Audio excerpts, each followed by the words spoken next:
রমজান মাস কি পরিমাণ গুরুত্বপূর্ণ মাস মুমিনের জন্য, যারা জান্নাতের পথে চলতে চায়, জান্নাতের আগ্রহী, জাহান্নাম থেকে বাঁচতে চায়, যারা আমরা নিজেদের গুনাহগুলোকে মাফ করিয়ে নিতে চাই, যারা জান্নাতে যাইতে চাই, যারা জাহান্নাম থেকে মুক্তি পাইতে চাই, তাদের জন্য এই রমজান মাস কি পরিমাণ গুরুত্বপূর্ণ মাস, কত মহিমান্বিত মাস। সেজন্য আল্লাহ রাসূল সাল্লাল্লাহু আলাইহি ওয়াসাল্লাম তো উম্মতকে শিক্ষা দেওয়ার জন্য সেই রমজানের প্রস্তুতি শুরু করতেন রজব মাস থেকে। সুবহানাল্লাহ বলেন, রজব মাস থেকে, প্রায় রমজানের আরো 2 মাস আগ থেকেই নবীজি প্রস্তুতি নিতেন। তো আল্লাহ রাসূল সাল্লাল্লাহু আলাইহি ওয়াসাল্লামের সবসময় তো প্রস্তুতি ছিল, তিনি তো সবসময় আমলের লাইনে মজবুত ছিলেন। তারপরেও তিনি সেই রজব থেকে রমজানের প্রস্তুতি, অর্থাৎ আসলে আমাদেরকে শিক্ষা দেওয়ার জন্য যে এটা তোমাদের জন্য বড় বরকতময়, শাহরুন আযীমুন, শাহরুন মুবারাকুন। নবীজি সাল্লাল্লাহু আলাইহি ওয়াসাল্লাম যে কথাগুলো বলেছেন রমজানের ব্যাপারে, বড় মহিমান্বিত মাস, বড় বরকতময় মাস। তো সেজন্য নবীজি সাল্লাল্লাহু আলাইহি ওয়াসাল্লাম আমাদেরকে শিক্ষা দেওয়ার জন্য সেই রজব মাস থেকেই প্রস্তুতি। তো এই প্রস্তুতি মানে কি? প্রস্তুতি মানে তো আমাদের দেশে এখন রমজানের প্রস্তুতি মানে কি? রমজানের প্রস্তুতি মানে হলো কাপড় চোপড় যারা বানাইতে আছে, গার্মেন্টস তারা খুব ধুমধাম বানাইতে আছে। এরপরে যত লাইনে দুনিয়ার যত লাইন আছে, সব লাইনওয়ালারা কি করতেছে বলে, খুব প্রস্তুতি নিতেছে, মানে রমজান কেন্দ্রিক দুনিয়ার ব্যবসা বাণিজ্যের প্রস্তুতি চলতেছে। নাউজুবিল্লাহ বলে। অথচ রমজান দিয়েছেন আল্লাহ তাআলা কি দুনিয়ার জন্য না আখিরাতের জন্য? বলে আখিরাতের জন্য, শুধু আখিরাতের জন্যই রমজান দিয়েছে, বান্দাকে মাফ করার জন্য, বান্দা বান্দীদেরকে মাফ করে দেওয়ার জন্য, তাদের অল্প হায়াতে বেশি নেকি অর্জন করার জন্য আল্লাহ তাআলা রমজান দিয়েছে। সাহাবা ইকরাম রাদিয়াল্লাহু তাআলা আনহুম আজমাইনগণ যখন শুনেছেন পূর্বের উম্মতের অনেক লম্বা লম্বা হায়াত ছিল, তারা কেউ 800 বছর, 1000 বছর, 1200 বছর পর্যন্ত তারা হায়াত পাইছে, এবং ওই হায়াতে তারা ইবাদত বন্দেগী করেছে। তো তারা সাহাবা ইকরাম চিন্তা করলেন, আহারে, আমাদের জীবনটাই তো হলো 60-70 বছর, আর তারা 1000 বছর পর্যন্ত শুধু ইবাদতেই করছে, তাহলে আমাদের কি উপায় হবে? আমরা কিভাবে জান্নাতে যাব? আমরা কি নিয়ে যাব? সাহাবা ইকরাম রাদিয়াল্লাহু আনহুম আজমাইনদের তো সারাক্ষণ আখিরাতের চিন্তাই ছিল, এবং আখিরাতের ইয়াকিন তো তাদের ছিল, তাদের সামনে আখিরাতের ইয়াকিন ছিল।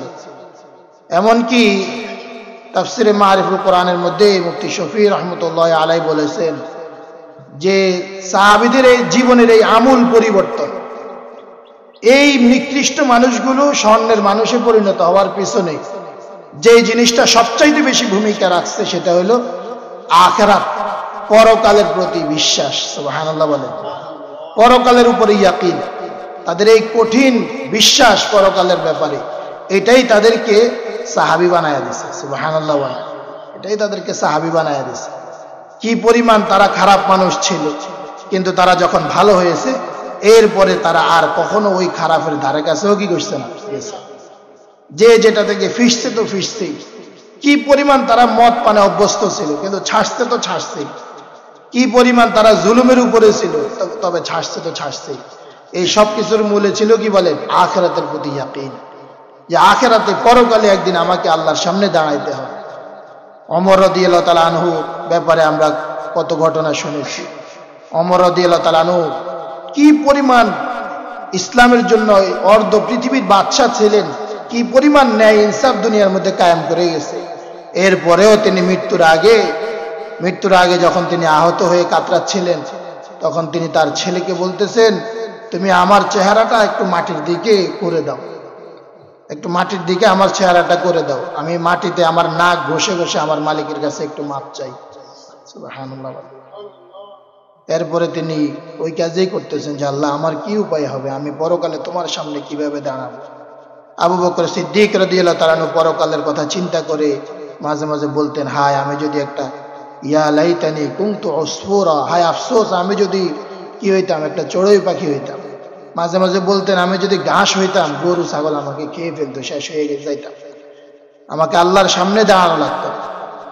প্রত্যেকটা সাহাবী আসলে আখিরাতের প্রতি ইয়াকিন, আখিরাতের বিশ্বাস, আখিরাতেই ছিল জীবনের প্রধান লক্ষ্য আর উদ্দেশ্য। আল্লাহ তাআলাও তো কোরআনে আমাদেরকে এই মর্মেই বলতেছেন, ওয়াবতাগি ফীমা আতাকাল্লাহুদ দারাল আখিরা। আল্লাহ তাআলা বলেন, তোমার আল্লাহ তোমাকে যা কিছু দান করেছে তুমি সেটা দিয়ে আখিরাত তলব করো, আখিরাত তালাশ করো, আখিরাত কামনা করো। তো যাই হোক আমার ভাইয়েরা, পর্দার আলের মা ও বোনেরা, এই রমজান মাস নিছক আল্লাহ তাআলাকে আমাদেরকে দুনিয়া কামানোর জন্য দিয়েছেন? না, আমরা আখিরাতের বিশ্বাসীদের জন্য, আমরা জান্নাত কামনাকারীদের জন্য, আমরা জাহান্নাম থেকে মুক্তিকামীদের জন্য, জাহান্নাম থেকে কিভাবে আমরা বাঁচতে পারি, আমরা কিভাবে আমাদের জীবনের গুনাহগুলো মুছতে পারি, কিভাবে নিজেকে জান্নাতের উপযুক্ত করতে পারি, এই জন্যই আল্লাহ তাআলা রমজান মাস দিয়েছেন, এই জন্যই রমজান মাস দিয়েছেন। তো সেজন্য এত গুরুত্বপূর্ণ, তো এটার জন্য কিছু প্রস্তুতি দরকার আছে না? প্রস্তুতি দরকার আছে। এই জন্যই আসলে রজব শাবানে রমজানের প্রস্তুতি। রজব শাবানে কি বলেন ওলামা ইকরাম? তো বলেছেন রজব মাস হইল আমলের ফসল লাগানোর মৌসুম। আমলের ফসল কি বলেন? লাগানোর মৌসুম। শাবান মাস ফসলের পরিচর্যার মৌসুম। শুধু লাগাইছে, পরিচর্যা না করলে থাকবে না, নষ্ট হয়ে যাবে। তাহলে শাবান মাস আমলের ফসল কি করার মৌসুম? পরিচর্যার মৌসুম। আর রমজান মাস হলো ঘরে আমলের ফসল ঘরে তোলার মৌসুম। সুবহানাল্লাহ বলেন। যেমন মনে করেন এখন ক্ষেতের মধ্যে কৃষক ধান লাগাইতেছে, ক্ষেতের মধ্যে কৃষকেরা কি করতেছে? ধান লাগাইতেছে। আচ্ছা, এখন যদি কেউ ধান না লাগাইয়া তার ঘরে ঘুমায়া থাকে, এই ধান 3 মাস পরে যখন ধান আসবে, এই কৃষক যে ধান লাগায় নাই সে কি গিয়ে ধান কাটতে পারবে? সহজ কথা না? সহজ উদাহরণ। সে 3 মাস পরে ধান কিভাবে কাটবে, কিভাবে ঘরে ধান আনবে? সে তো 3 মাস আগে কি করে নাই? ধান লাগায় নাই। আবার ধান লাগাই কৃষক কি ঘরে গিয়ে ঘুমায় থাকে? না, মাঝখানে পরিচর্যা লাগে, কত কঠিন পরিচর্যা লাগে। ঠিক এরকম ভাবে রমজানে আমলের ফসল, আমলের লাইনে এগিয়ে যাওয়ার জন্য, আমলের ফসল ঘরে তোলার জন্য রজব মাস থেকেই প্রস্তুতি নিতে হয়। তখন থেকে বলে রজব মাস থেকে প্রস্তুতি নিতে হয়। তো প্রস্তুতি তো 1 নম্বরে হলো দোয়া। এই জন্য নবীজি সাল্লাল্লাহু আলাইহি ওয়াসাল্লাম দোয়া শিখিয়েছেন, উম্মতকে দোয়া করতে বলেছেন, আল্লাহুম্মা বারিক লানা ফি রজব ওয়া শাবান ওয়া বাল্লিগনা রমাদান। আল্লাহুম্মা বারিক লানা ফি রজব ওয়া শাবান ওয়া বাল্লিগনা রমাদান। আল্লাহ রজব শাবানে আপনি বরকত দান করেন আর মেহেরবানি করে আমার হায়াতটাকে রমজান পর্যন্ত পৌঁছায়া দেন। সুবহানাল্লাহ। তো 1 নম্বরে দোয়া। 2 নম্বরে প্রস্তুতি। মানে কি প্রস্তুতি? এই আমল, কিছু আমল ফরজ ওয়াজিব সুন্নতে মুআক্কাদা যেগুলো আছে, এগুলো তো আছে, এগুলো তো করতেই হবে, এগুলো তো সব সময় সমান, এগুলো তো সবে কদরে যেমন অন্য সময় কি বলেন, এগুলো রমজানে যেমন রমজানের বাইরেও তেমন, এগুলো সব সময় করতে হবে। তো প্রস্তুতি মানে হলো ওই রজব মাস থেকে কিছু নফল নামাজ বাড়ানো, কোরআনে কারীমের তেলাওয়াত বাড়ানো, তারপরে জিকির বাড়ানো, দান সদকা বাড়ানো, কিছু রোজা রাখা, নফল রোজা রাখা। নবীজি সাল্লাল্লাহু আলাইহি ওয়াসাল্লাম রজব শাবানে বেশি বেশি রোজা রাখতেন রমজানের প্রস্তুতির জন্য।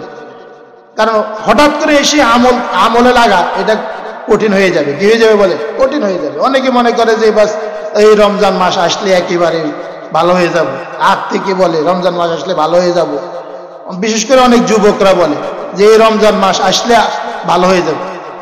আমি ওই যে মসজিদে থাকি, তো কিছু কিছু যুবক বেলাইনে চলে, তো পতাকাটা দেখলে বলি যে বাইকের আসস না কা, বলে যে হুজুর দোয়া করেন রমজান মাস আসলে ভালো হয়ে যাবে। রমজান এলে কি হয়ে যাবো? ভালো হয়ে যাবে। কিন্তু বেচারারা তো প্রস্তুতি নেই। রমজান আসলে দেখা যায় প্রথম দিকে সবাই আসে, তো তালে তালে ওরাও আসে, কিন্তু 1 দিন বা 2 দিন, এরপরে নাই, এরপরে মসজিদ খালি। এরপরে মসজিদে কারা থাকে? ওই আগে সবসময় যারা থাকে তারাই থাকে, কারণ আর আগ থেকে কিছু ফসল লাগাইছে, এখন এই ফসল ঘরে তুলতে পারে। কিন্তু ওই বেচারারা তো কি করতে পারছে না, ফসল লাগাইতেই পারছে না। তারা তো ফসল লাগানোর মৌসুমে ঘুমাইছে, তো এখন তারা ফসল নেবে কোত্থেকে? যার কারণে দেখা যায় প্রথম 2-3 দিন আছে, এরপরে নাই, এরপরে কি বলেন নাই। তো এই জন্য রমজানের প্রস্তুতি তো আরো অনেক আগ থেকে। তো আমাদের সময় তো চলে গেছে, মা বোনরা যারা কথা শুনতেছি, আমাদের সময় কি বলেন চলে গেছে। আর মাত্র 6-7 দিন বাকি আছে রমজানের। এই 6-7 দিনেই আমরা রমজানের প্রস্তুতির জন্য কিছু জিকির বাড়াবো, কিছু কোরআনে কারীমের তেলাওয়াত বাড়াই, কিছু নফল নামাজ, প্রতিদিন কিছু নফল নামাজ বাড়াই, 2-4টা রোজা রাখি যে রমজানের প্রস্তুতির জন্য, দান সদকা কিছু দান সদাকা করি, এইভাবে আমাদের আমলের লাইনে প্রস্তুতি নেওয়া। কি লাইনে প্রস্তুতি নেওয়া বলেন? আমলের লাইনে প্রস্তুতি নেওয়া। দেখেন রমজান মাস পাইল আর সে তার আমল সমৃদ্ধ করতে পারলো না, তার গুনাহগুলো মাফ করিয়ে নিতে পারলো না। আল্লাহ রাসূল সাল্লাল্লাহু আলাইহি ওয়াসাল্লাম তো বলেছেন, তার মতো পোড়া কপালে তার চাইতে হতভাগা আর কেউ হইতে পারে না। নাউজুবিল্লাহ। জিবরাইল আলাইহিস সালাম বদদুয়া করছে, নবীজি আমিন বলছে, বুআদান লিমান আদরাকা রমাদান, ধ্বংস হোক ওই ব্যক্তি যে রমজান মাস পাইল, ফালাম ইউগফার লা, এরপরে তার গুনাহ ক্ষমা করিয়ে নিতে পারলো না। কারণ আমার ভাইয়েরা, পর্দার আলের মা ও বোনেরা, মালিক এত এত সুযোগ দিয়ে রেখেছে। একদিকে জান্নাতের দরওয়াজাগুলা খুলে দিছে, ফুতিহাত লাহুম আবওয়াবুল জান্নাহ, জান্নাতের দরওয়াজাগুলা খুলে দিছে, জাহান্নামের দরওয়াজাগুলা বন্ধ করে দিছে, শয়তানরে বেঁধে রাখছে। সুবহানাল্লাহ বলে। শয়তানের কারণে পারি না, জাহান্নামের দরজা খোলা, পারি না, জাহান্নামের দিকে ঢুকে যাই। আল্লাহ তাআলা ইহসান করে, দয়া করে একদিকে জান্নাতের দরওয়াজাগুলা খুলে রাখছে, জান্নাতের আমল করো আর জান্নাতে ঢুকো। সুবহানাল্লাহ বলে। জাহান্নামের দরওয়াজাগুলা বন্ধ করে দিছে। আবার শয়তানের কারণে পারতাম না, শয়তানকেও বেঁধে রাখছে। কিন্তু আমি যে ওই আগের থেকে প্রস্তুতি নেই নাই, এই জন্য রমজান পাইয়া খবর নাই। রমজান পাইয়া কি নাই? আমার খবর নাই। কোন ফাঁকে রমজান আসে, কোন ফাঁকে রমজান চলে যায়, আমার খবরও থাকে না, আমি টেরও পাই না। এই প্রথম একদিন দুই দিন এসে এরপরে শেষ, এরপরে কি বলে শেষ। তা আমার ভাইয়েরা, পর্দার আলের মা ও বোনেরা, এত কঠিন যে রমজান মাস পাইলো আর কি করতে পারলো না, নিজের গুনাহ মাফ করিয়ে নিতে পারলো না। জিবরাইল আমিন বলতেছেন যে এই লোকটা ধ্বংস হোক। নাউজুবিল্লাহ বলে। আর নবীজি সাল্লাল্লাহু আলাইহি ওয়াসাল্লাম আমিন বলেছেন, তাও আবার কখন বলেছেন? জুমার নামাজে নবীজি সাল্লাল্লাহু আলাইহি ওয়াসাল্লাম যখন মিম্বারে উঠতেছিলেন, মিম্বারের তাকের মধ্যে পা দিয়া নবীজি বলছেন আমিন। নাউজুবিল্লাহ বলে। এই বদদুয়া কবুল হওয়ার ব্যাপারে কোনো সন্দেহ আসেনি? বলে কোনো সন্দেহ নাই। তাইলে বলেন, জিবরাইল বদদুয়া করছে, নবীজি আমিন বলছে, তাইলে আমি যদি রমজান পেয়েও যদি হেলায় খেলায় রমজান মাস চলে যায় আর আমার গুনাহগুলো থেকে যায়, বলেন আমার চাইতে হতভাগা আর কেউ আসেনি? বলেন কেউ নাই। তাহলে রমজান মাস কিভাবে রমজান মাসটা কাটাইলে আমার গুনাহগুলো আল্লাহ তাআলা মাফ করবে, আমাকে আল্লাহ তাআলা জান্নাত দিবে, আমাকে আল্লাহ তাআলা জাহান্নাম থেকে মুক্তি দিবে, এই বিষয়ে আলোচনা দরকার আছে না নাই? বলে এটা শিখা দরকার আছে না নাই? বলে এটার প্রশিক্ষণ। এই জন্যই বললাম যে প্রশিক্ষণমূলক আমাদের আজকের মাহফিলটা হবে রমজানের কি বলেন প্রশিক্ষণমূলক। কিভাবে রমজান কাটাইলে সবচেয়ে সুন্দর রমজান কাটে। কারণ হইতে পারে আমার এই রমজানটা জীবনের কি রমজান হইতে পারে? শেষ রমজান হইতে পারে। কি বলেন? এটা কি শুধু কথার কথা, মুখের কথা, না বাস্তব কথা? এটা তো বাস্তব কথা। গত রমজান আমাদের সাথে একেবারে দিব্যি সুস্থ ছিল, আমাদের সাথে একেবারে সব কিছু সুন্দরভাবে চলছে। এই রমজানে নাই, আজকের দিনে নাই, দুনিয়া থেকে বিদায় নিয়ে গেছে। কি বলেন? আছে না নাই? আমাদের এই মসজিদ আছে, এই মসজিদের সভাপতি গত 2 দিন আগে বিশ্ব রোড গিয়েছে, সিএনজিতে করে ট্রাকে বাড়ি দিয়ে জাগাত শেষ। ফজর নামাজ পড়ে গেছে এবং রাতের বেলা মসজিদে আলোচনা করছে সবার সাথে যে এবার আমরা খতম তারাবির আয়োজন করি। বুঝছেন নি কথা? কিন্তু আল্লাহ তাআলা উঠায় নিস। আল্লাহ তাআলা কি বলেন? উঠায় নিস। আরো যে কয়দিন বাকি আছে, এই কয়দিনও আল্লাহ তাআলা আমাকে আপনাকে উঠায় নিতে পারে কি পারে না? বলে এজন্য খুব কাকুতি মিনতি করে মালিকের কাছে দোয়া করতে থাকা যে আল্লাহ, পিছনের রমজানগুলো দিয়েছ, ভুল হয়ে গেছে, কদর করতে পারি নাই, এই রমজানটা মেহেরবানি করে আমাকে দান করো। আল্লাহুম্মা বারিক লানা ফি রজব ওয়া শাবান ওয়া বাল্লিগনা রমাদান। বেশি বেশি করে নবীজি সাল্লাল্লাহু আলাইহি ওয়াসাল্লামের জবান নিঃসৃত মুবারক জবান থেকে বের হওয়া এই দোয়া, এটার ফায়দা অবশ্যই বেশি হবে। তো এই দোয়া দিয়ে আমরা আল্লাহ তাআলার কাছে প্রার্থনা করতে থাকি, আরজি পেশ করতে থাকি যে আল্লাহ, তুমি রমজানের শেষ পর্যন্ত সুস্থতার সাথে, ঈমানের সাথে আমাদেরকে নেক হায়াত দান করো, তাহলে জীবনের শেষ রমজান হইতে পারে। অতএব এই রমজানে আমার কিভাবে সবচাইতে ভালো রমজান, জীবনের সর্বশ্রেষ্ঠ রমজান কাটে, আমাকে এইভাবেই প্রস্তুতি নেওয়া দরকার। দেখেন আমার ভাইয়েরা, পর্দার আলের মা ও বোনেরা, প্রতিটা মানুষ, চাই সে পুরুষ চাই সে নারী, যখন সে মারা যায়, যখন সে কি করে, কি বলেন, আমাদেরকে মরা লাগবে কি লাগবে না? যখন সে মারা যায়, মৃত্যুর সঙ্গে সঙ্গে সে যখন তার সামনে আখিরাত ভেসে ওঠে, জান্নাত জাহান্নাম ভেসে ওঠে, তার আমলের নমুনা তার সামনে যখন ফুটে ওঠে, হায়রে কি করার দরকার ছিল কি করলাম, কি করার দরকার ছিল কি করলাম, এখন আর কোনো লাভ নাই, এখন আর আমল করার কোনো সুযোগ নাই, করলেও কোনো লাভ নাই, করারও কোনো সুযোগ নাই। এই পরিস্থিতি যখন তার সামনে ফুটে উঠবে, একেবারে সূর্যের আলোর চাইতেও বেশি প্রকাশিত হয়ে যাবে, তখন সে কি বলবে জানেন? আল্লাহ তাআলা কোরআনের মধ্যে বলতেছে, হাত্তা ইযা জাআহুমুল মাউত ক্বালা রাব্বিরজিউন লাআল্লি আ'মালু সালিহান ফীমা তারাকতু কাল্লা ইন্নাহা কালিমাতুন হুয়া কাইলুহা ওয়া মিন ওয়ারাইহিম বারযাখুন ইলা ইয়াউমি ইউবআসুন। রব্বুল আলামিন বলেন, তোমাদের প্রত্যেকেরই যখন মৃত্যু এসে যায় তখন সে বলে উঠে, রব্বিরজিউন, হে আমার রব, আমাকে আরেকবার দুনিয়াতে ফিরে যাওয়ার সুযোগ দাও। দুনিয়াতে ফিরে যাওয়ার কি দাও? প্রত্যেকে। দোস্ত, আমিও বলবো, আপনিও বলবেন। গতকালকে যে লোকটা মারা গেছে, মৃত্যুর সঙ্গে সঙ্গে সেই লোকটা বলেছে, যেই ভাইটা আমাদের লালমতি মসজিদের সভাপতি মারা গেছে, তিনিও মৃত্যুর সঙ্গে সঙ্গে বলেছে, যেই লোকটাই মারা গেছে, যেই লোকটাই মরবে, সঙ্গে সঙ্গে আল্লাহ তাআলার কাছে এই ফরিয়াদ করবে, রব্বিরজিউন, ও আমার রব, আমাকে আরেকবার দুনিয়াতে ফিরে যাওয়ার সুযোগ করে দাও। কিন্তু আমার ভাইয়েরা বলেন, দুনিয়াতে যাওয়ার আর সুযোগ আসেনি? বলেন, পর্দার আলের মা ও বোনেরা বলেন, দুনিয়াতে আর ফিরে কেউ আসছে? দুনিয়াতে ফিরে আসার আর সুযোগ আসেনি? দাদার বাপ আসছেনি? দাদার বাপের দাদা আসছেনি ফিরে? কেউ তো নাই, কেউ তো ফিরে আসতে পারে নাই। সেখানে যাওয়ার পর আর ফিরে আসার কোনো সুযোগ আছে? তো বলবে, আল্লাহ ফিরে আসার সুযোগ, দুনিয়াতে আবার একটু ফিরে যাওয়ার সুযোগ করে দাও। যেই আমলগুলো করি নাই, যেই নেক আমলগুলো করি নাই, আমি যেন সেই নেক আমলগুলো করে আসতে পারি। গুনাহগার বলবে, আমি তওবা করে আসতে পারি, তওবা করে আসি নাই, যেন তওবা করে আসতে পারি। নেককার হইলে বলবে, আমি যেই নেক আমলগুলো করি নাই সেগুলো যেন করে আসতে পারি, অথবা কম করেছি আরো বেশি করে আসতে পারি। এভাবে প্রত্যেকেই বলবে, লাআল্লি আমালু সালিহান ফীমা তারাকতু, যে কাজগুলো করি নাই সেগুলো যেন করে আসতে পারি, আর যেই গুনাহ করে আসছি সেগুলো যেন সেগুলো থেকে তওবা করে সেগুলো বর্জন করে আসতে পারি। কি বলেন? কিন্তু এখন কি করি? এখন চিন্তা করি না। অথচ এই কথাটা কি কথার কথা না, বাস্তব কথা বলে। এরকম পরিস্থিতি হবে কি হবে না? আল্লাহ তাআলা কি বলেন? কাল্লা, এক শব্দ, কাল্লা, বলেন সবাই, কাল্লা। কি অর্থ? কখনো না, আর কিছুতেই যাইতে পারবে না, কিছুতেই দুনিয়াতে তোমাকে যাওয়ার আর সুযোগ দেওয়া হবে না। আল্লাহ তাআলা অন্য আয়াতের মধ্যে বলেন, আওয়ালাম নুআম্মিরকুম ফি মা ইয়াতাযাক্কারু ফীহি মান তাযাক্কার, আওয়ালাম নুআম্মিরকুম মা ইয়াতাযাক্কারু ফীহি মান তাযাক্কার। হায় বান্দাবান্দি, তোমাকে কি আমি একটা হায়াত দান করি নাই? 50-60 বছর, 70 বছর, 30-40 বছরের একটা হায়াত দেই নাই? তুমি এই হায়াতটাকে কাজে লাগাইলে আজকে তোমার এই পরিস্থিতি হইতো না, আজকে তুমি জাহান্নামে যাওয়া লাগতো না, আজকে তোমার আফসোস করা লাগতো না যদি তুমি সেই হায়াতটাকে কাজে লাগাইতা। দেখেন, রমজান মাস, এর মধ্যে একটা রাত্রি আছে, আমরা সবাই জানি, রাত্রিটার নাম লাইলাতুল কদর। কি নাম বলেন? লাইলাতুল কদর, শবে কদর।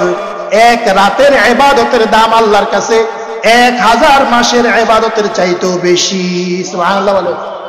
তাইলে মনে করেন একজনের বয়স যদি 50-60 বছর, 60 বছর হয়, 15 বছর বাদ দেন নাবালেগের মধ্যে, তাহলে আরো রয়েছে কত বছর? 45 বছর। 45 বছরের 45টা রমজান এই লোকটা পাইছে, 45টা শবে কদর পাইছে। 45টা কি পাইছে বলেন? শবে কদর পাইছে। তাহলে এই লোকটার এবার হায়াত কত হবে? আপনি পূরণ দেন না, 45 পূরণ 83 বছর, 83 বছর 4 মাস আপনি পূরণ দেন, তো অবস্থা কি হবে? 45 দিয়ে 83 বছরের গুণ দিলে কত হাজার বছর হবে? কিন্তু খবর নাই আমাদের। বরং আমরা এত হতভাগা পোড়া কপালে ওই শবে কদরের রাতে, এই 27-29 এগুলোও তো শবে কদর। এগুলো কি বলেন? এগুলো তো শবে কদরের রাত। রমজানের শেষ দশকে বেজোয়া রাত। শেষ দশকে আমাদের দুনিয়ার কাম আরো বাড়ে যায়। বাস্তব না বাস্তব বলে? শেষ দশকে তো মুসলমান বাজারে বাজারেই থাকে। শেষ দশকের রাত্রে কোথায় থাকি বলেন? বাজারে বাজারেই থাকে। নাউজুবিল্লাহ বলে। শুধু পুরুষটা না, হতভাগিনী ওই নারীরাও থাকে, নারীরাও থাকে। সব পুরুষরা আইসা বলে, আরে বাজারে মহিলার জন্য, বেডিদের জন্য হাঁটা যায় না, কিন্তু নিজেও লগে 3 জন হয়ে গেছে। বাস্তব না বাস্তব বলে? নিজেও সাথে কজন নিয়ে গেছে, নিজেও 3-4 জন নিয়ে গেছে, আর আইসা কম মহিলাদের জন্য বাজারে হাঁটা যায়। এখন আর পুরুষরা বলে না, এখন মহিলারা বলে। নিজের কানে শুনছি মহিলা বলতেছে বেটা গল্লায় হাঁটতে পারি না। নাউজুবিল্লাহ কইবেন না, মহিলা কি করতেছে বেটা গল্লায় হাঁটতে পারি না, ওরাও ঝগড়া লাগাই দিচ্ছে। চিন্তা করেন কি পরিমাণ আমরা হতভাগা আর হতভাগানি হইতেছি, বলে কি পরিমাণ হতভাগা হইতেছে। আল্লাহ তাআলা আমাদেরকে হেফাজত করেন, সকলে বলি আমিন। এই জন্য দোস্ত, পর্দার আলের মা ও বোনেরা এবং আমার সামনে উপস্থিত আমার বন্ধুরা, চিন্তা করেন, মনে করেন, কল্পনা করি একটু, মনে করেন 2 মাস আগে আমার মৃত্যু হয়ে গেছে। 2 মাস আগে কি হয়ে গেছে? মৃত্যু হয়ে গেছে। সঙ্গে সঙ্গে আমি এই কথাটা আল্লাহর কাছে কিন্তু বলছি। কোন কথা? রব্বির জিউন, আয় আমার রব, তুমি আমাকে আবার ফিরে যাওয়ার সুযোগ দাও। মালিক যেন আমার দোয়া কবুল করে আমাকে আবার দুনিয়াতে ফিরাইয়া দিছে। সুবহানাল্লাহ বলে। মালিক যেন আমাকে কি, আপনি কবি হুজুর এটা কোনো কথা কইলেন? আরে দোস্ত, আমার আর আপনার হায়াতটা কার কবজায়? এবং এটা নিভিয়ে দেওয়া তার জন্য কেমন সহজ। এই ফ্যানের লাইটটা সুইচ দিতে কি আমি খুব কষ্ট হইব, আবার এখন জ্বালানো আছে, লাইটটা জ্বলতেছে, আমি বন্ধ করতে খুব কষ্ট হবে। তো আমাদের হায়াত নিভিয়ে দেওয়া তো আল্লাহর কাছে এর চাইতেও সহজ। ঠিক ঠিক ঠিক না বলে? কি পরিমাণ সহজ! এক সামান্য চিন্তায় সারা পৃথিবীর সমস্ত মানুষের রূহ নিয়ে যাওয়া আল্লাহর জন্য সহজ না কঠিন? তিনি তো শুধু কুম বললে কি হয়ে যায়? হয়ে যায়, হও, আর সাথে সাথে হয়ে গেছে। তিনি ইচ্ছা করলেই হয়ে যায়। আমার আর আপনার হায়াত তো আল্লাহর সামনে এমন, তো তিনি ইচ্ছা করলে আমাকে গত রাত্রে আমার ঘুমের ভিতরে আমাকে মৃত্যু দিয়ে দিতে পারতেন কি পারতেন না? আল্লাহ তাআলা বলেন, আল্লাহু ইয়াতাওয়াফাল আনফুসা হিনা মাউতিহা ওয়াল্লাতী লাম তামুত ফী মানামিহা ফায়ুমসিকুল্লাতী ক্বাদা আলাইহাল মাউত ওয়া ইউরসিলুল উখরা ইলা আজালিম মুসাম্মা। আল্লাহ তাআলা বলেন, তুমি আল্লাহকে চিনো নাই, তুমি আল্লাহকে চিনো না। আল্লাহ তিনি তো এমন সত্তা যিনি মানুষের রূহটাকে কবজা করেন, মানুষকে যখন মৃত্যু দান করেন আর মানুষকে যখন ঘুম দান করে। মানুষ যখন মৃত্যুবরণ করে আর যখন ঘুমায়, তখন তিনি আল্লাহ এমন সত্তা যিনি তার রূহটাকে কবজা করেন। সুবহানাল্লাহ বলে। মানুষ মৃত্যুবরণ করলেও রূহটাকে কে কবজা করে? এবং মানুষ যখন ঘুমায়, আমি আর আপনি যখন ঘুমাই, তো আমাদের রূহটাকে কে কবজা করে নিয়ে যান? আল্লাহ তাআলার কাছে আল্লাহ তাআলা নিয়ে যান। মানুষ আমরা বলি না ঘুমে আর মরণে সমান, আল্লাহর কাছে নিয়ে যান। হ্যাঁ, শুধু আল্লাহ তাআলা ইহসান করে সকালবেলা আমাকে আপনাকে ফিরাইয়া দিছে, আর কতজনকে আর ফিরাইয়া দেয় নাই। তো না দেওয়ার কারণে সকালবেলা মুয়াজ্জিন একটি শোক সংবাদ বলে মৃত্যুর এলান করছে কি করে নাই? আল্লাহ তাআলা এটাই বলতেছে, ঘুমের মধ্যেও আল্লাহ তাআলা তোমাদের রূহটাকে আল্লাহর কাছে নিয়ে যান। ফায়ুমসিকুল্লাতী ক্বাদা আলাইহাল মাউত, যার জন্য মৃত্যুর ফয়সালা করেন তার রূহটাকে আল্লাহ তাআলার কাছে রেখে দেন। ওয়া ইউরসিলুল উখরা ইলা আজালিম মুসাম্মা, আর যাকে এখনো মৃত্যুর ফয়সালা করেন নাই তাকে একটা নির্দিষ্ট সময় পর্যন্ত আবার ফিরাইয়া দেন। সুবহানাল্লাহ বলে, আবার ফিরাইয়া দেন। তাইলে আমার ভাইয়েরা, পর্দার আলের মা ও বোনেরা, আমার আর আপনার হায়াতটাও তো এমন, রূহটাও তো এমন, জীবনটাও তো এমন। আমি যখন ঘুমাই, আমার এই হায়াতটা কার কাছে চলে যায় বলেন? আল্লাহ তাআলার কাছে চলে যায়। ঘুম যাওয়া ছাড়াও তো আমি কার কবজায় বলেন? আল্লাহ তাআলার কবজায় আছি। এই সুস্থ মানুষ ঘরের থেকে বাইর হইছে, লাশ হয়ে ঘরে ফিরছে, এরকম আছে না নাই? কি পরিমাণ আছে বলেন? তাইলে চিন্তা করেন, আমি যদি আজকে সকালে যদি আমার মৃত্যু হয়ে যেত, মনে করেন আমার সকালে মৃত্যু হয়ে গেছে, আর মালিকের কাছে আমি ফরিয়াদ করেছি, রব্বির জিউন, আয় আল্লাহ তুমি আমাকে আবার দুনিয়াতে ফিরে যাওয়ার সুযোগ করে দাও। আমার আরজিয়ার ফরিয়াদ কবুল করে মালিক আবার আমাকে দুনিয়াতে পাঠায়া দিছে। সুবহানাল্লাহ বলে। একটু কল্পনা করি। এরপরে এইভাবে কল্পনা করে এবার আপনি চিন্তা করেন আপনি কি করবেন। এবার এই রমজান কি মোবাইলে ছবি দেখে দেখে কাটাবো? এবারে এই রমজান কি মোবাইলে মুভি দেখে দেখে কাটাবো? এবারের রমজান কি আমি কয়েকজনের সাথে আড্ডায় বসে বসে কাটাবো, গল্প গুজবে কাটাবো? বা সময় কাটানা কি কাটানা? বা সময় কাটানা, চল বসে বসে একটু গল্প করি, একটু সিনেমা দেখি, নাউজুবিল্লাহ বলে। সময় এভাবে কাটানোর জন্য সময় দিছি। তাহলে যদি আমি আল্লাহ তাআলা আমাকে আবার ফিরিয়ে দিত, তো বলেন দোস্ত, আমার ভাই পর্দার আলের মা বোনেরা, তো আমার সময়গুলোকে আমি কিভাবে কাটাইতাম?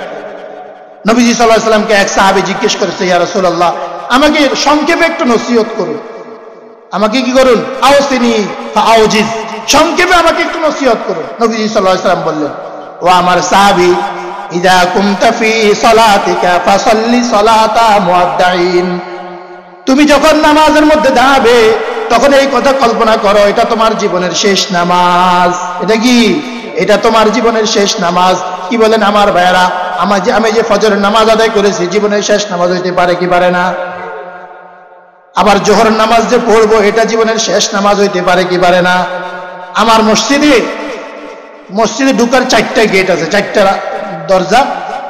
আমি একেবারে দক্ষিণ পাশের দরজা দিয়ে ঢুকছি, আর আমার আরেকজন মুসল্লি একেবারে উত্তর পাশের গেট দিয়ে ঢুকছি। একেবারে আমরা সেম সমান তালে ঢুকছি। তার দিকে আমি তাকাইছি, উনি আমার দিকে তাকাইছে, আগের পরিচিত। উনি হাসছে, আমিও হাসছি, চোখে চোখে কথা হয়েছে। কোন নামাজে? জোহরের নামাজ। কোন নামাজ বলেন? জোহরের নামাজে চোখে চোখে কথা হয়েছে। উনিও হাসি দিছে, আমিও দিছি। আসরের নামাজ পড়ার আগে সংবাদ পাইলাম উনি দুনিয়াতে আর নাই। ইন্না লিল্লাহি ওয়া ইন্না ইলাইহি রাজিউন। ইন্না লিল্লাহ পড়ি আমরা কি মৃত ব্যক্তির জন্য না নিজের জন্য? নিজের জন্য। কার জন্য পড়ি বলে? ইন্না লিল্লাহ। কি অর্থ? নিশ্চয়ই আমরা আল্লাহর জন্য। কার জন্য বলেন? ইন্না লিল্লাহ, নিশ্চয়ই আমরা আল্লাহ তাআলার জন্য। অর্থাৎ আল্লাহ তাআলা আমার মাকে নিয়ে গেছে, কোনো অসুবিধা নাই, আমরা তো সবাই আল্লাহর জন্য। আমার মাকে নিয়ে গেছে, একটু পরে আমাকেও নিয়ে যাবে। ওয়া ইন্না ইলাইহি রাজিউন, নিশ্চয়ই আমরা আল্লাহর জন্য। তিনি আমার মাকে নিয়ে গেছে, আমার বাবাকে নিয়ে গেছে, ভাইকে নিয়ে গেছে, বোনকে নিয়ে গেছে, আমার সন্তানকে নিয়ে গেছে। ওয়া ইন্না ইলাইহি রাজিউন, একটু পরে আমাকেও নিয়ে যাবে। যে কোনো সময় কাকেও নিয়ে যাবে? আমাকেও নিয়ে যাবে। তাহলে ইন্না লিল্লাহ বলি আমরা কি মৃত ব্যক্তির জন্য না নিজের জন্য? বলে আরে নিজের জন্য, নিজের জন্য। কিন্তু কি বলি না বলি নিজেও জানি না। তাইলে আমার বন্ধুরা, নবীজি সাল্লাল্লাহু আলাইহি ওয়াসাল্লাম যে কথাটা বলতেছিলেন যে তোমার নামাজ যেন এমন হয় যে এটা তোমার জীবনের শেষ নামাজ। এটা তোমার কি বলেন? আরে তোমার এই সেজদার উপরে ফয়সালা হবে, তোমার এই সেজদার উপরে ফয়সালা হবে। তুমি এই সেজদাটা কিভাবে করেছো আল্লাহ তাআলাকে, মালিককে এই সেজদা কিভাবে করছো, মালিককে স্মরণ করে করে, আল্লাহ তাআলার কথা চিন্তা করে করে আমি আল্লাহর সামনে সেজদা দিতেছি। আমি দুনিয়ার কোনো রাজা বাদশার সামনে মাথা নত করতেছি না, দুনিয়ার কোনো প্রেসিডেন্টের সামনে না, কোনো বিচারকের সামনে না, জজের সামনে না। আমি কার সামনে মাথা নত করতেছি বলেন? আল্লাহর সামনে। কার সামনে বলেন? আল্লাযীনা হুম ফী সালাতিহিম খাশিউন, এরাই তো কামিয়াব যারা এই কথাগুলো চিন্তা করে, আল্লাহর কথা মনে করে, কম্পিত হৃদয়ে যারা নামাজ আদায় করে। আল্লাহ তাআলা তো বলেন এরাই হলো কামিয়াব। قد أفلح المؤمنون الذين هم في صلاتهم خاشعون, ওই মুমিনরাই কামিয়াব, সফল কাম। ওই মুমিনরাই কামিয়াব হয়ে গেছে যারা তাদের নামাজের মধ্যে বিনয়ী, তাদের নামাজের মধ্যে খুশু নিয়ে নামাজ আদায় করে। খুশু মানে কি বলেন? প্রকম্পিত হৃদয়ে যে আমি কার সামনে দাঁড়াইছি? আমি আল্লাহর সামনে দাঁড়াইছি। সেজদাতে আমি আল্লাহর সামনে মাথা নত করতেছি, রুকুতে আমি আল্লাহর সামনে মাথা নত করতেছি। আমি আর মনে মনে কল্পনা করি আমি মালিক ইয়াউমিদ্দিনের সামনে মাথা নত করতেছি। বিচার দিবসের মালিক তিনি, বিচার দিবসের মালিক। ওই হাসরের ময়দানে কঠিন ভয়াবহ পরিস্থিতির মধ্যে আমাকে একদিন তার সামনে দাঁড়াইতে হবে। ওই পরিস্থিতির কথা চিন্তা করে আমি আজকে সেই মালিকের সামনে দাঁড়াইছি। এভাবে স্মরণ করে জীবনের শেষ নামাজ মনে করে যে আমার এই রুকুর উপরে ফয়সালা হবে, আমার এই সেজদার উপরে ফয়সালা হবে, আমার এই সেজদাটা আমি কিভাবে করেছি। তো ঠিক রমজানের ব্যাপারেও একই কথা। এই রমজান যদি আমার জীবনের শেষ রমজান হয় তো কিভাবে করতাম বলে? গল্প গুজব করে সময় কাটাইতাম, রোজা রাখতাম, গুনাহও করতাম। রোজাও রাখছে শুধু খা, রোজাও রাখে বেপরদাও চলে, রোজাও রাখে বেগানা নারীর দিকেও তাকায়। কি বলেন? এইভাবে। কিন্তু আমাদের রোজাগুলো তো এমনই হয়। আমার ভাইয়েরা, পর্দার আলের মা ও বোনেরা, দেখেন আল্লাহ তাআলা রোজা কেন দান করেছে? কি বলেন? প্রশ্ন করেন রোজা আল্লাহ তাআলা কেন দিয়েছে? সকলে আমরা প্রশ্ন করেন, মা বোনরাও করেন, রোজা আল্লাহ তাআলা কেন দিয়েছে?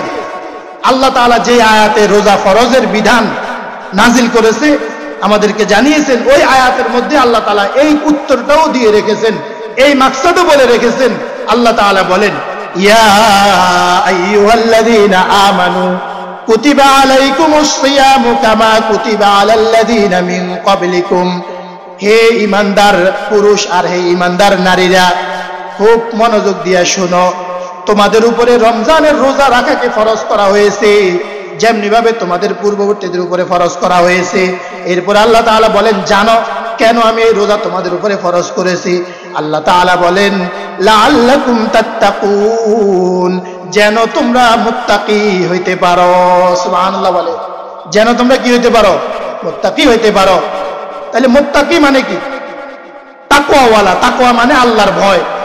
আল্লাহর ভয় অন্তরে রেখে আল্লাহ যা করতে বলেছেন করা, আল্লাহ যা করতে নিষেধ করেছেন না করা, বর্জন করা, এটার নাম তাকওয়া। এটার নাম কি বলেন? এটার নাম তাকওয়া। আর আল্লাহ তাআলা এই রমজান দিয়েছেন তাকওয়া অর্জন করার জন্য। কি অর্জন করার জন্য বলেন? তাকওয়া অর্জন করে মুত্তাকি হওয়ার জন্য। তাহলে আবারও প্রশ্ন করতে পারেন, হুজুর তাকওয়া অর্জন করব কেন? মুত্তাকি হব কেন? আবার এই প্রশ্ন করা যায় কি যায় না? আবার এই প্রশ্ন আসে কি আসে না? তাহলে প্রশ্ন করেন যে হুজুর মুত্তাকি হব কেন? তাহলে এবার দেখেন আল্লাহ তাআলা উত্তর দিতেছে মুত্তাকি কেন হব। আল্লাহ তাআলা জান্নাতের কথা বলতেছেন, তোমরা জান্নাতের দিকে দৌড়াও, আল্লাহর ক্ষমার দিকে দৌড়াও। জানো এই জান্নাত আমি কাদের জন্য বানিয়েছি? আমি তো এই জান্নাত শুধুই মুত্তাকিদের জন্য বানিয়েছি। সুবহানাল্লাহ। তাহলে জান্নাতে আমরা যাইতে চাই কি চাই না? তাহলে আমাদেরকে এই জন্য কি হইতে হবে? মুত্তাকি হইতে পারবে। আল্লাহ তাআলা বলেন, ওয়াসারিউ ইলা মাগফিরাতিম মির রাব্বিকুম ওয়া জান্নাতিন আরদুহাস সামাওয়াতু ওয়াল আরদ উইদ্দাত লিল মুত্তাকিন। রব্বুল আলামিন বলেন, হে আমার বান্দা বান্দীরা, তোমরা জান্নাত তোমাদের রবের ক্ষমার দিকে দৌড়াও, আর এমন জান্নাতের দিকে দৌড়াও যে জান্নাতের প্রশস্ত আসমান জমিন বরাবর। সুবহানাল্লাহ বলেন। এরপর আল্লাহ তাআলা বলেন, তবে মনে রাখবে এই জান্নাত আমি বানিয়েছি উইদ্দাত লিল মুত্তাকিন, মুত্তাকিদের জন্য। সুবহানাল্লাহ বলে। তাহলে আমাকে আপনাকে মুত্তাকি হওয়া লাগবে কি লাগবে না? কেন মুত্তাকি হওয়া লাগবে? জান্নাতে যাইতে চাইলে, কেন বলেন? জান্নাতে যাইতে চাইলে মুত্তাকি হওয়া লাগবে। জান্নাতে যাইতে চাইলে তাকওয়ার দৌলত অর্জন করা লাগবে। কারণ এই জান্নাতের জন্য, জান্নাত পাওয়ার জন্য আল্লাহ তাআলা একটা যোগ্যতা দিয়ে দিয়েছে। সেই যোগ্যতার নাম হলো তাকওয়া। সেই যোগ্যতার নাম কি? তাকওয়া। তাকওয়া মনে করেন এক বাবা মার মেয়ে বিয়ের উপযুক্ত হয়েছে, তো তারা তার মেয়েটাকে কার কাছে বিয়ে দিবে? মনে মনে ছেলের একটা যোগ্যতা তাদের কাছে আছে না নাই? কারো কাছে থাকে যে ছেলেটা ডাক্তার হইতে হবে, কারো কাছে থাকে ছেলেটা ইঞ্জিনিয়ার হইতে হবে, কারো কাছে থাকে ছেলেটা হাফেজ মাওলানা মুফতি সাহেব হইতে হবে। বাস্তব না বাস্তব? এক একটা যোগ্যতা ঠিক করে সে তার মেয়েকে বিয়ের জন্য কি করে? প্রস্তাব করে কি করে না বলেন? ঠিক মালিক জান্নাত কারা পাবে, জান্নাত কাদেরকে দিবেন, আল্লাহ তাআলাও একটা যোগ্যতা ঠিক করছে, সেটার নাম হলো তাকওয়ার যোগ্যতা। সুবহানাল্লাহ বলেন। আল্লাহ তাআলা বলেন, ওয়াতিলকাল জান্নাতুল্লাতী নুরিসু মিন ইবাদিনা ওয়াতিলকাল জান্নাতুল্লাতী নুরিসু মিন ইবাদিনা মান কানা তাকিয়া। রব্বুল আলামিন বলেন, এই জান্নাত আমি তাকেই ওয়ারিস বানাবো। আমার এই জান্নাতের ওয়ারিস আমি তাকেই বানাবো যার অন্তরের ভিতরে তাকওয়া আছে। সুবহানাল্লাহ বলে। শুধু পুরুষকে দিব না, শুধু নারীকে দিব না। যদি আল্লাহ তাআলা অন্য কিছু বলতো, যদি বলতো যে ডাক্তার হইতে হবে, জান্নাতে যাওয়ার জন্য কি হইতে হবে? ডাক্তার হইতে হবে, অবস্থা কি হইতে বলে? যদি বলতো যে ইঞ্জিনিয়ার হওয়া লাগবে, অথবা যদি বলতো যে মুহাদ্দিস সাহেব হওয়া লাগবে জান্নাতে যাওয়ার জন্য, তাহলে অবস্থা কি হইতো? যদি বলতো যে প্রাইভেট কার থাকা লাগবে জান্নাতে যাওয়ার জন্য, যারা দিব না, যার প্রাইভেট কার আছে তারা দিব, অবস্থাটা কি হইতো? তাহলে রিক্সাওয়ালার কি অবস্থা হইতে বলে? যদি বলতো যে সচিব হওয়া লাগবে, তাহলে দিন মজুর যারা আছে তাদের কি অবস্থা হইতে বলে? কিন্তু আমার ভাইয়েরা, পর্দার আলের মা ও বোনেরা, মালিক ইহসান করে দয়া করে কি পরিমাণ সহজ করছে। জান্নাত পাওয়ার জন্য যে যোগ্যতা দিয়েছে, এমন এক যোগ্যতার কথা বলছে, এই যোগ্যতা সচিব যেমন অর্জন করা তার জন্য সহজ, একটা সুইপার, একটা রিক্সাওয়ালাও অর্জন করা সহজ। সুবহানাল্লাহ বলে। আবু বকর রাদিয়াল্লাহু তাআলা অর্জন করা যেমন তার জন্য সহজ ছিল, ওই গোলাম, হাবশী গোলাম বেলাল রাদিয়াল্লাহু তাআলার জন্য অর্জন করা সহজ। সুবহানাল্লাহ বলে। এমন এক যোগ্যতার কথা আল্লাহ তাআলা বলেছেন, সেই যোগ্যতার নাম কি? তাকওয়া। সেই যোগ্যতার নাম কি বলেন? ওয়াতিলকাল জান্নাতুল্লাতী নুরিসু মিন ইবাদিনা মান কানা তাকিয়া। আল্লাহ তাআলা বলেন, দেখো এই জান্নাত, এটার মালিক আমি এই জান্নাতের ওয়ারিস তাকেই বানাবো যার ভিতরে তাকওয়া আছে। সুবহানাল্লাহ বলেন। তাহলে বলেন আমরা তাকওয়া অর্জন করব কেন? জান্নাতে যাওয়ার জন্য। কেন বলেন? জান্নাতে যাওয়ার জন্য। শুধু জান্নাতে যাওয়ার জন্য না, যদি আমি আর আপনি তাকওয়ার দৌলত অর্জন করতে পারি তো আমরা দুনিয়াতেও কামিয়াব হয়ে যাব। সুবহানাল্লাহ বলেন। দুনিয়া আমার কোনো পেরেশানি থাকবে না, দুনিয়ার কোনো সমস্যা থাকবে না, দুনিয়ার সমস্যার সমাধান আল্লাহ তাআলা তাকওয়ার বদৌলতে করে দিবে। সুবহানাল্লাহ বলেন। আর আমাকে আল্লাহ তাআলা এমন জায়গা থেকে রিজিকেরও ব্যবস্থা করবে তাকওয়ার বদৌলতে, যেটা আমি কল্পনাও করতে পারি না। সুবহানাল্লাহ বলে। আল্লাহ তাআলা কোরআনে বলেন নাই, ওয়া মান ইয়াত্তাকিল্লাহা ইয়াজআল লাহু মাখরাজা ওয়া ইয়ারযুকহু মিন হাইতু লা ইয়াহতাসিব। আল্লাহ তাআলা বলেন, তুমি ব্যক্তি যদি তাকওয়ার উপরে উঠতে পারো, মানে একা, দুনিয়াতে কেউ আপনার সাথে নাই, কেউ আপনার কথা শুনে না, আপনি একা, আপনি কি বলেন? একা। আল্লাহ তাআলা বলেন, তোমার দুনিয়া চলার কোনো টেনশন করবে না, কোনো সমস্যা নাই। তুমি যদি তাকওয়ার উপরে উঠতে পারো, তোমার ব্যক্তি জীবনের যত সমস্যা আছে, যত সংকট আছে, সব সমস্যার সংকট আমি দূর করে দিব। তুমি যদি কিসের উপরে উঠতে পারো? আর ওয়ারযুকহু মিন হাইতু লা ইয়াহতাসিব, আর আমি তোমাকে এমন জায়গা থেকে রিজিকের ব্যবস্থা করব তুমি কল্পনাও করতে পারবা না। সুবহানাল্লাহ বলে। তুমি কি করতে পারবা না? কল্পনাও করতে পারবে না। দেখেন, ব্যক্তি তাকওয়ার উপরে উঠে, আল্লাহ তাআলার কোরআন, আল্লাহ তাআলার আয়াত কি বলেন, সত্য না মিথ্যা? বলেন অবশ্যই সত্য। সত্য না মিথ্যা? বলেন অবশ্যই সত্য। তাহলে দেখেন, এটার বাস্তব নমুনাও দেখেন। এই জমানায়ও আছে, সাহাবীদের জমানা তো ছিল, এই জমানায়ও আছে। সাহাবীদের জমানা ছোট্ট একটি ঘটনা বলি, এবং ঘটনাটা মা বোনদেরকে কেন্দ্র করে। আরে তাকওয়া শিখছি আমরা মা বোনদের কাছ থেকে। সুবহানাল্লাহ বলেন। তাও আবার এক ছোট্ট 13-14 বছর বয়সের এক মেয়ের কাছ থেকে আমরা তাকওয়া শিখছি। ও মা বোনরা খুব খেয়াল করেন, আমরা ঘটনা অনেকেই জানি। তাকওয়া কাকে বলে? তাকওয়া কি বলেন? তাকওয়া কাকে বলে? আমরা শিখছি কার কাছ থেকে? 13-14 বছরের ছোট্ট এক অবিবাহিতা মেয়ের কাছ থেকে। সুবহানাল্লাহ বলেন। সাহাবী ওমর রাদিয়াল্লাহু তাআলা আনহুর জমানায়, তিনি আমিরুল মুমিনিন, অর্ধ পৃথিবীর বাদশা। আমরা জানি মদিনার অলিতে গলিতে রাতের বেলা ঘুরে বেড়াইতেন একা একা, প্রজাসাধারণের অবস্থা নিজের চোখে দেখতেন। তো তিনি এরকম এক রাত্রিতে ঘুরতেছেন, মদিনার গলিতে ঘুরতেছেন, হঠাৎ করে দূরে এক ঝুপড়িতে তিনি মা আর মানে কারো কথাবার্তা শুনতেছেন। তো তিনি ধীরে ধীরে কাছে গেলেন, গিয়ে দেখলেন মা আর মেয়ে কথা বলতেছে। ঘরের ভিতর থেকে কে কথা বলতেছে? মা মেয়ে কথা বলতেছে। কি কথা বলতেছে তিনি কান খাড়া করে একটু শুনলেন, যে তারা কোনো বিপদ আপদে আছে কিনা, কোনো সমস্যায় আছে কিনা। তো মা তার মেয়েটাকে বলতেছে, মেয়ে দেখো, আমরা তো অভাবী, আমাদের অভাবী সংসার, আমরা অভাবে অনটনে জীবন যাপন করি। কোন রকমের ছাগলের দুধ বাজারে বিক্রি করে আমাদের সংসার চালায়। কিসের দুধ বলেন? ছাগির দুধ, ছাগলের দুধ বাজারে বিক্রি করে সংসার চালায়। এবার বলেন তো দেখি, সমাজের মধ্যে ওই পরিবার কি পরিমাণ অভাবী হবে যারা কি করে? ছাগলের দুধ বাজারে বিক্রি করে সংসার চালায়। কি বলেন? আমাদের সমাজে এত অভাবী কোনো পরিবার আছে? আমাদের বর্তমান সমাজে এত অভাবী পরিবার আছে যে গরুর দুধও পাইছে না, গাভীর দুধও পাইছে না, কিসের দুধ? ছাগির দুধ বিক্রি করে বাজারে বিক্রি করে সংসার চালায়। এত অভাবী তো কেউ নাই। তাইলে চিন্তা করেন এই পরিবারটা কি পরিমাণ অভাবী, কি পরিমাণ অসহায়। তো মা তার মেয়েটাকে বলতেছে, দেখো, আমাদের যে ছাগি দুধ দিতেছে, আজকে তো দুধ অনেক কম হয়েছে, কালকে এটা বাজারে বিক্রি করে আমাদের সংসার চলবে না, সংসার চালানো যাবে না। তাইলে কি করতে হবে? কথা হলে একটু পানি মিক্স করে নাও, পানি মিশায় নাও। নাউজুবিল্লাহ বলে, একটু পানি মিশায় নাও, তাহলে আমাদের সংসারটা কোনো রকমে চলবে।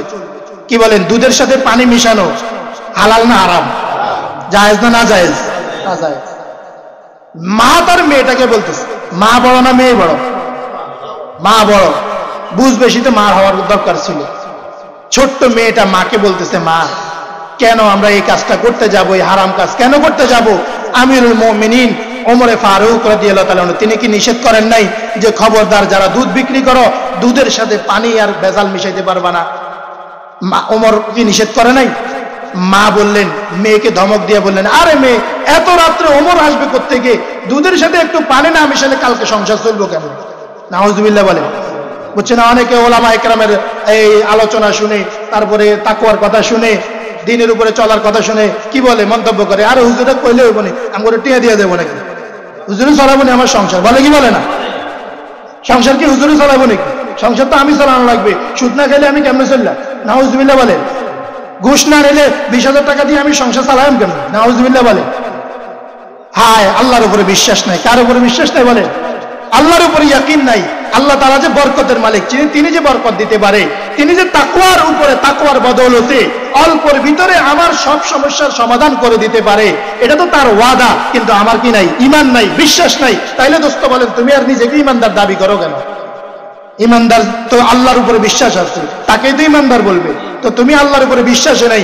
আল্লাহ বলে রেখেছেন তুমি তাকওয়ার উপরে উঠো, তোমার জীবনের সব সমস্যার সমাধান আমি করে দিব, এমন জায়গা থেকে তোমার রিজিকের ব্যবস্থা করব, কল্পনাও করতে পারবা না। সুবহানাল্লাহ। তো ওই মেয়েটা যখন বলছে মা তো এই কথা, আর ওমর কি তাকায় রয়েছে নি, পানি না মিশালে আমরা সংসার কেমন ছিল।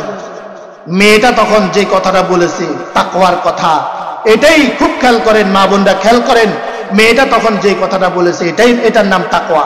মেয়েটা তখন বলল মা দেখো, হয়তো আমিরুল মুমিনিন ওমর ফারুক রাদিয়াল্লাহু তাআলা আনহু এখন তার বাসভবনে ঘুমায় আছে, রাতের গভীর রাত, গভীর রজনী, ওমর রাদিয়াল্লাহু তাআলা হয়তো ঘুমায় আছে, কিন্তু মা বলো তো ফাআইনাল্লাহ, ও আমার মা বলো তো আল্লাহ তাআলা কোথায়? আল্লাহ তাআলা কোথায়? আল্লাহু লা ইলাহা ইল্লা হুয়াল হাইয়ুল কাইয়্যুম লা তাখুযুহু সিনাতুন ওয়ালা নাওম। আল্লাহ তাআলা তো তার পরিচয় নিজেই বলেন, আল্লাহ তিনি তো এমন সত্তা, তিনি ছাড়া আর কোনো ইলাহ নাই, তিনি চিরস্থায়ী, তিনি চিরঞ্জীব, তিনি কখনো মরবেন না।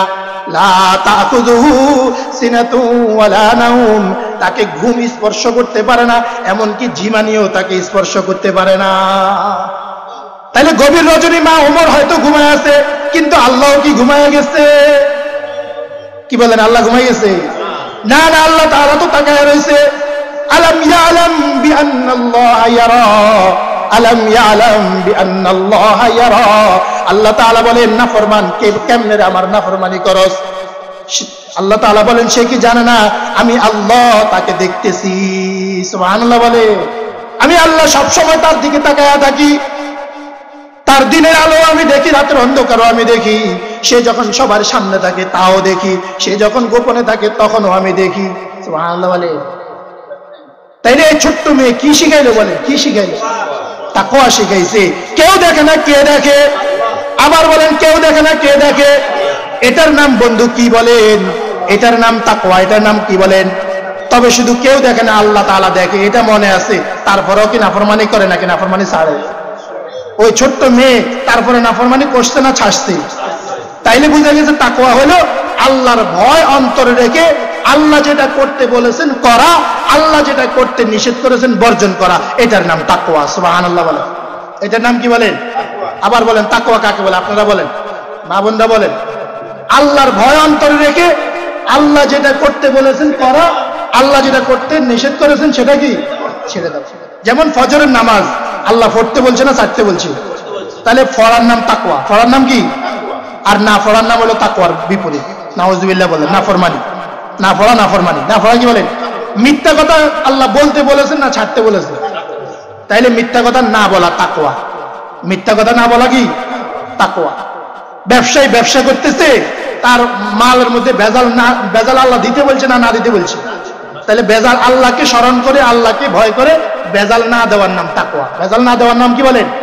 তাকওয়া। যাই হোক আমার ভাইয়েরা, পর্দার আলের মা ও বোনেরা, তাইলে দেখেন আমরা তাকওয়া সবক নিলাম কার কাছ থেকে? এই ছোট্ট মেয়ে, এই ছোট্ট বোনের কাছ থেকে আমরা কি করলাম? তাকওয়া শিখলাম। এবার দেখেন এই তাকওয়া, ওই যে আল্লাহ তাআলা বললেন তুমি যদি তাকওয়ার উপরে উঠো তোমার সব সমস্যার সমাধান আমি করে দিব, এমন জায়গা থেকে রিজিক দিব তুমি কল্পনাও করতে পারবে না। এবার আসেন তাইলে এই মেয়েটা তাকওয়ার উপরে উঠছে, এবার দেখেন পুরস্কার। সুবহানাল্লাহ বলেন। এই মেয়েটার এবার পুরস্কার শুনেন। ওমর রাদিয়াল্লাহু তাআলা আর কিছু বললেন না। ওমর রাদিয়াল্লাহু তাআলা কি বলেন? আর কিছু বললেন না, চলে গেলেন। পরের দিন ওমর রাদিয়াল্লাহু তাআলা তার কার্যালয়ে এই মার মেয়েকে খবর দিয়ে নিয়ে গেছে।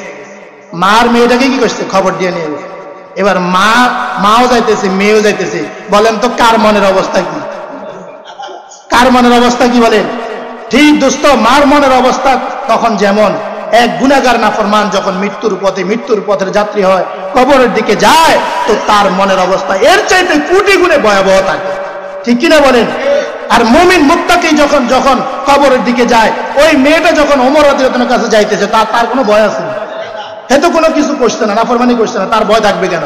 কিন্তু মার তো মনে মনে অবস্থা খারাপ। আইরে ওমর তো শুনে গেছে, ওমর তো কি শুনে গেছে। ঠিক দোস্ত এরকম কবরে যাওয়ার পথেও এরকম যারা নাফরমান, তো তাদের অবস্থা কি হবে? মুশফিকিনা মুজরিমিনা মুশফিকিন, ভয়ে কম্পিত প্রকম্পিত অবস্থায় তারা কবরের দিকে যাবে। নাউজুবিল্লাহ বলে। আর মুমিন হাসতে হাসতে যাবে। সুবহানাল্লাহ বলে। তাহলে আমরা কি হয়ে যাব? অপরাধী হয়ে কবরে যাব নাকি আল্লাহর বন্ধু হয়ে যাব? বলে। যাই হোক, এই মার মেয়ে যাচ্ছে ওমর রাদিয়াল্লাহু তাআলার কাছে, গিয়ে উঠছে, মা তো ভয়ে কলজাগুদা শেষ অবস্থা। কি বলেন, জানে ফানি নাই, জানে কি নাই? ওমর রাদিয়াল্লাহু তাআলা গত রাত্রের কথা কিচ্ছু উঠাইছে না উঠাইয়া ওই মহিলাকে বলতেছে, দেখো তোমার এই মেয়েটাকে আমার ছেলের সাথে বিয়ে দিবা। আপনারা বুঝছেন না কারে কে বিয়ের প্রস্তাব দিতেছে বলেন? সমাজের সবচাইতে অসহায় পরিবারের একটা মেয়ে, এরকম অসহায় আর কোনো মেয়ে হইতে পারে না। এরকম ছাগলের দুধ বাজারে বিক্রি করে যাদের সংসার চলে, এত অসহায় মেয়ে, তাকে বিয়ের প্রস্তাব করতেছে অর্ধ পৃথিবীর বাদশার ছেলের সাথে। সুবহানাল্লাহ বলেন, তাও বাদশা নিজে। সুবহানাল্লাহ বলেন। এবার বলেন তাকওয়া পুরস্কার পাইছে কি পাইছে না? তাকওয়া দিয়া শুধু পরকালে জান্নাত, যে হুজুররা শুধু কবরের কথা কয়, পরকালের কথা কয়, দুনিয়ার কথা কিছু কয়। কি বলেন, তাকওয়ার ভিতরে দুনিয়া আছে না নাই? শুধু আছে নাকি ভালোভাবে আছে? শুধু আছে নাকি অকল্পনীয় ভাবে আছে? এবার আল্লাহ তাআলা তো নিজেই বলেছেন, তুমি যদি তাকওয়ার উপরে উঠো, ওয়া মান ইয়াত্তাকিল্লাহা ইয়াজআল লাহু মাখরাজা ওয়া ইয়ারযুকুহু মিন হাইসু লা ইয়াহতাসিব। তুমি যদি ব্যক্তিগতভাবে তাকওয়ার উপরে উঠতে পারো, তোমার ব্যক্তি জীবনের যত সমস্যা রয়েছে, যত সংকট রয়েছে, আমি সংকট দূর করে দিব, সমস্যার সমাধান করে দিব। ওয়া ইয়ারযুকুহু মিন হাইসু লা ইয়াহতাসিব, এমন জায়গা থেকে তোমার রিজিকের ব্যবস্থা করে দিব তুমি কল্পনাও করতে পারো না। সুবহানাল্লাহ। এমনি ভাবে আমার ভাইরা, রাষ্ট্রীয়ভাবেও যদি সবাই তাকওয়ার উপরে উঠতে পারবে তো রাষ্ট্র সুন্দর হয়ে যাবে। সুবহানাল্লাহ বলে। আল্লাহ তাআলা আসমান জমিনের বরকতে সব দুয়ার খুলে দিবে। দেখেন না আফগানিদের জন্য আল্লাহ কেমনে খুলতে আছে। সুবহানাল্লাহ বলবেন না? আল্লাহ তাআলার ওয়াদা তো হবেই, তো হবে। তো যাই হোক, তাকওয়া আমরা কেন অর্জন করব? আমার দুনিয়াও কামিয়াব হবে, আমার পরকালও কামিয়াব হবে। পরকালে জান্নাতে যাইতে পারবো, আর দুনিয়াও সফলতা লাভ করতে পারবো। এই জন্য তাকওয়া অর্জন করব। এই তাকওয়া অর্জন করার জন্য আল্লাহ তাআলা রমজান মাস দিয়েছে। সুবহানাল্লাহ বলেন। রমজান মাস কেন দিয়েছে বলেন? তাকওয়া অর্জন করার জন্য। কি অর্জন করার জন্য বলেন? তাহলে কিভাবে রমজান কাটাইলে তাকওয়া অর্জন করা যাবে, আমি তাকওয়া অর্জন করে মুত্তাকি হইতে পারবো, এটা জানার দরকার আছে না নাই? এই সংক্ষেপে এই কথাটা বলেই আমি আমার কথা শেষ করবো। হুজুর মনে চলে আসতেছে। তো দেখেন তাকওয়া আমরা কিভাবে অর্জন করব।